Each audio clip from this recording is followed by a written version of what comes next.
Assalamualaikum warahmatullahi wabarakatuh. Perkenalkan, nama saya Isyatur Radia dari kelas M222 dengan NIM 220407502019.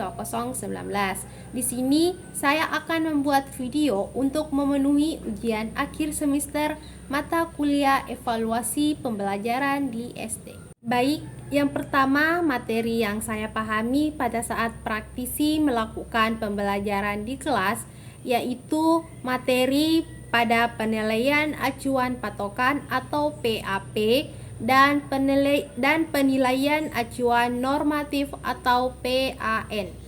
Baik, materi pertama yaitu penilaian acuan patokan atau PAP merupakan suatu penilaian yang mengikuti suatu standar pencapaian tujuan atau TKP yang telah ditetapkan sebelumnya.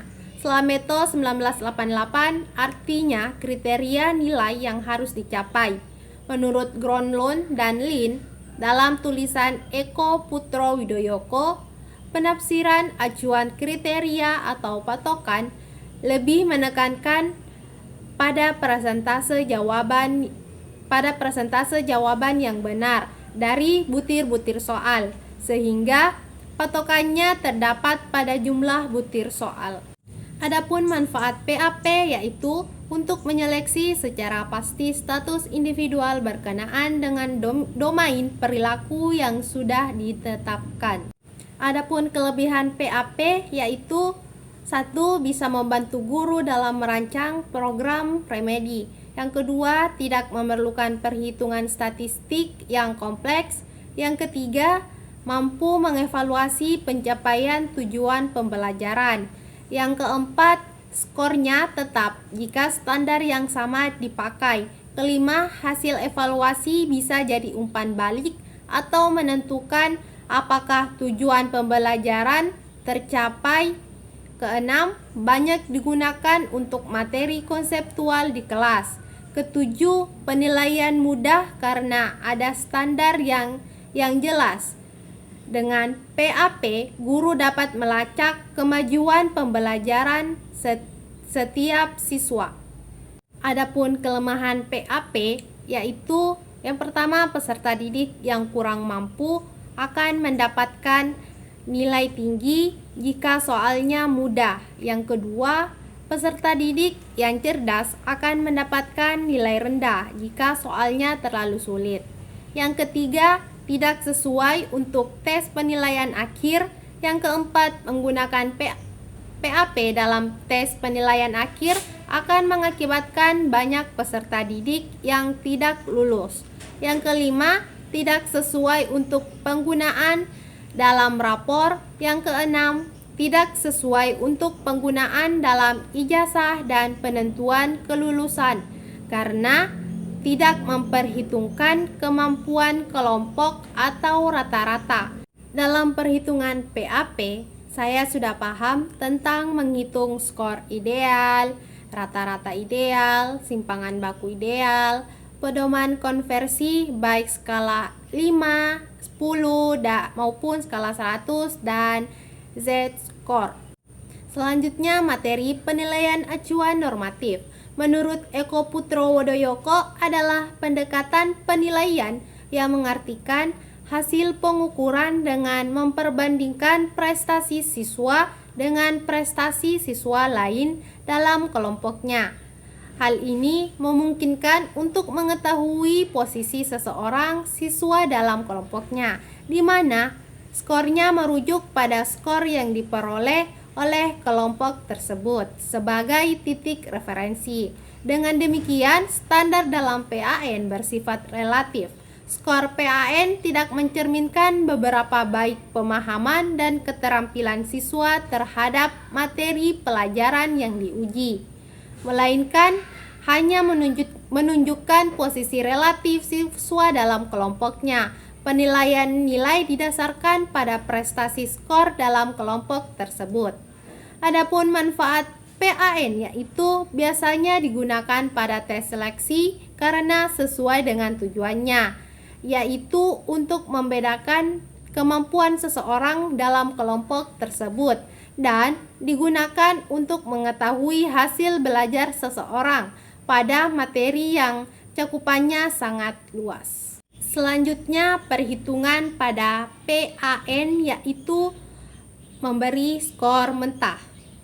Cara memberikan skor mentah masing-masing bentuk adalah: yang pertama, tes objektif bentuk benar salah B kurang S atau true false T kurang F dapat dilakukan dengan dua cara.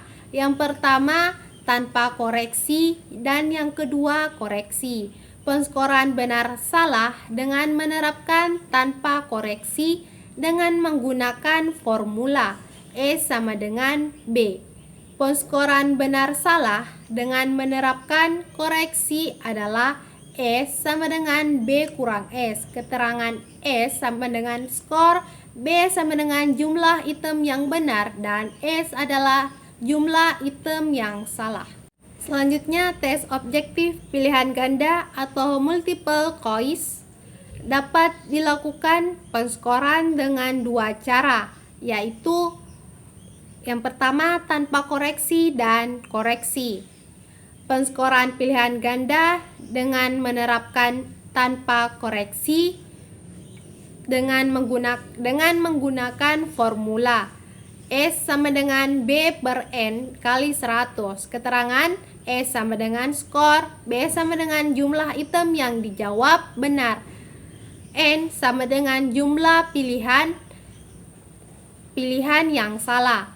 Penskoran pilihan ganda dengan menerapkan koreksi adalah S sama dengan sigma B kurang S per P kurang 1 per N kali 100. B sama dengan banyak item yang dijawab benar, S sama dengan banyak soal yang dijawab salah, dan P sama dengan banyaknya alternatif jawaban, dan N sama dengan jumlah soalnya.